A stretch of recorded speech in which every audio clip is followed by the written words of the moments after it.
Now, there are two functions now in a democracy. Then the specialized class, the responsible men, they carry out the executive function, which means they do the thinking and the planning and, understand the common interests. And then the bewildered herd, they have a function in a democracy too. Their function in a democracy, he said, is to be spectators, not participants in action.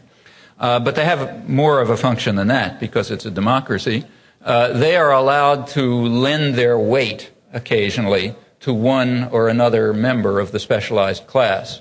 In other words, they're allowed to say, we want you to be our leader, or we want you to be our leader. That's because it's a democracy, not a totalitarian state. That's called an election. But once they've lent their weight to one or another member of the specialized class, they're supposed to sink back and become spectators of action, but not participants. That's in a properly functioning democracy. And there's a logic behind it. There's even a kind of compelling moral principle behind it. The compelling moral principle is that the mass of the public is just too stupid to be able to understand things. If they try to participate in managing their own affairs, they're just going to cause trouble. And therefore it would be immoral and improper to permit them to do this. We have to tame the bewildered herd, not allow the bewildered herd to rage and trample and destroy things. It's pretty much the same logic that says that it would be improper to let a 3-year-old run across the street. You don't give a 3-year-old that kind of freedom because the 3-year-old doesn't know how to handle that freedom, and correspondingly you don't allow the bewildered herd to become participants in action. They'll just cause trouble. So we need something to tame the bewildered herd, and that something is this new revolution in the art of democracy, the manufacture of consent. The media, the schools, the popular culture has to divide for the political class, the decision makers. It has to give them some tolerable sense of reality, although it also has to instill the proper beliefs, because remember, there is an unstated premise here. The unstated premise, and even the responsible men have to disguise this from themselves, the unstated premise has to do with the question of how they get into the position where they have the authority to make decisions. And the way they do that, of course, is by serving people with real power. And the people with real power are the ones who own the society, which is a pretty narrow group. And if the specialized class can come along and say, I can serve your interests, then they'll be part of the executive group. You've got to keep that quiet. And that means they have to have instilled in them the beliefs and the doctrines that will serve the interests of private power. Unless they can master that skill, they're not part of the specialized class.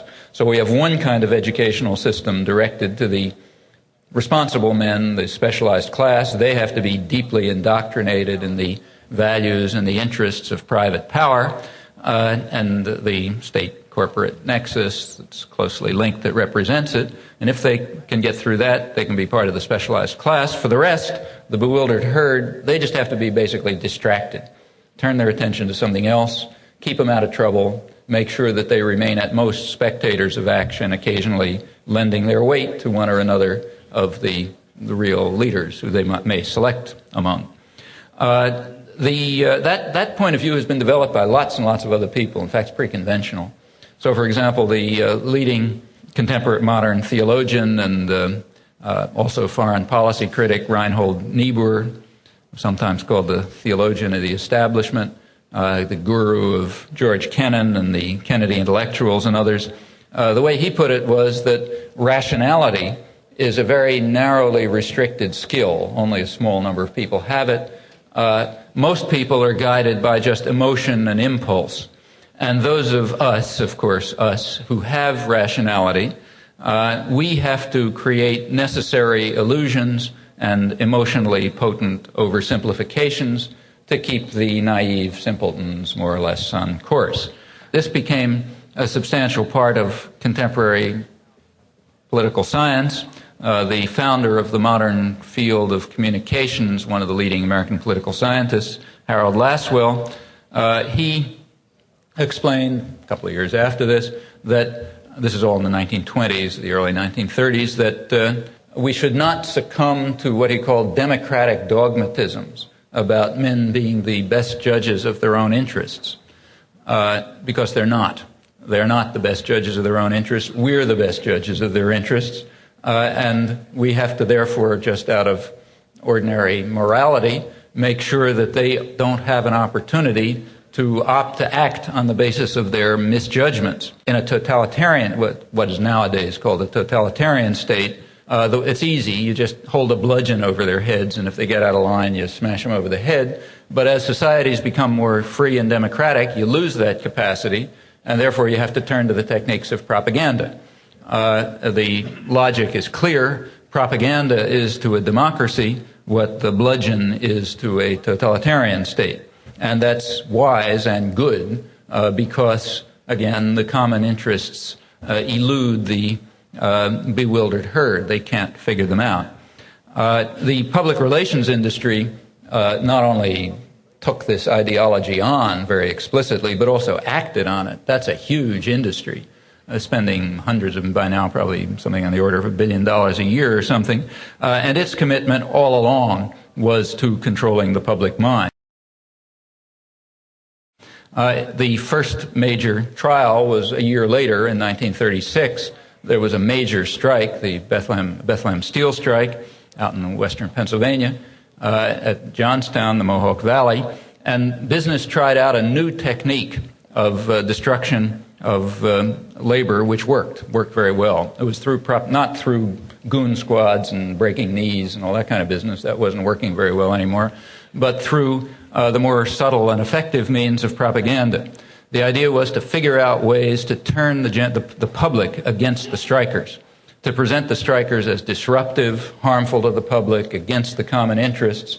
And the common interests are those of us, the businessman, the worker, the housewife, and so on. That's all us. And we want to be just together. We want to have things like harmony and Americanism and working together and so on. And then there's those bad strikers out there who are kind of disruptive and causing trouble and breaking harmony and violating Americanism. And we got to stop them so we can all live together, the corporate executive and the guy who cleans the floors, who all have the same interests. We can all work together and work for Americanism in harmony, liking each other. That was essentially the message, and it was a huge amount of effort was put into presenting it. Recall, after all, this is the business community, so they control the media and they have massive resources and so on, and it worked. It worked very effectively. In fact, it was later called the Mohawk Valley Formula, applied over and over again to break that strike. And these were called scientific methods of strike breaking, and they worked very effectively. Mobilized community opinion in favor of vapid, empty concepts like Americanism. Who can be against that? Or harmony. Who can be against that? Or, to bring it up to date, support our troops. Who can be against that? Or yellow ribbons. Who can be against that? Anything that's totally vacuous, and that diverts. After all, what does it mean to be in favor of? What does it mean? If somebody asks you, do you support the people in Iowa? Can you say, yeah, I support them, or no, I don't support them? It's not even a question. It doesn't even mean anything. And that's the point.